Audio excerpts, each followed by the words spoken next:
નમસ્તે મિત્રો, આજે 5 જૂન એટલે કે વિશ્વ પર્યાવરણ દિવસ છે. અને આપણે સૌ જાણીએ છીએ મિત્રો કે પર્યાવરણ આપણું જીવન છે. એટલે પર્યાવરણનું રક્ષણ કરવું ને મિત્રો, એ આપણી જવાબદારી છે બધાની મિત્રો. કેમ કે હવા, પાણી, જમીન મુખ્ય આધાર આપણો છે એનો. તેના માટે આપણે છે ને સૌપ્રથમ પર્યાવરણનું રક્ષણ કરવું પડશે મિત્રો. તો ઝાડ કાપવાનું બંધ કરવાનું છે મિત્રો. પછી આપણે સૌપ્રથમ બધા લોકો એવો પ્રયત્ન કરવો જોઈએ કે વૃક્ષનું વાવેતર વધારે કરવું જોઈએ મિત્રો.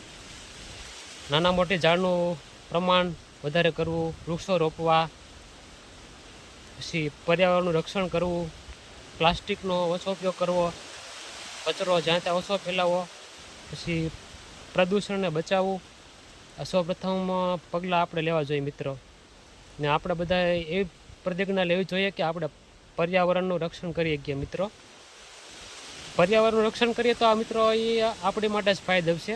જેમ પર્યાવરણનું તમે રક્ષણ કરો ને એનાથી વરસાદમાં પણ ફેરફાર મિત્રો થાય છે, વરસાદ સારો થાય. આ બધું વરસાદનું કનેક્શન છે ને મિત્રો, આ બધું પ્રદૂષણ હારે છે. એટલે પ્રદૂષણનું રક્ષણ કરવાનું બધા આપણી બધાની જવાબદારી છે મિત્રો. તો વિડીયો તમને કેવો લાગ્યો? સારો લાગ્યો ને મિત્રો? ધન્યવાદ.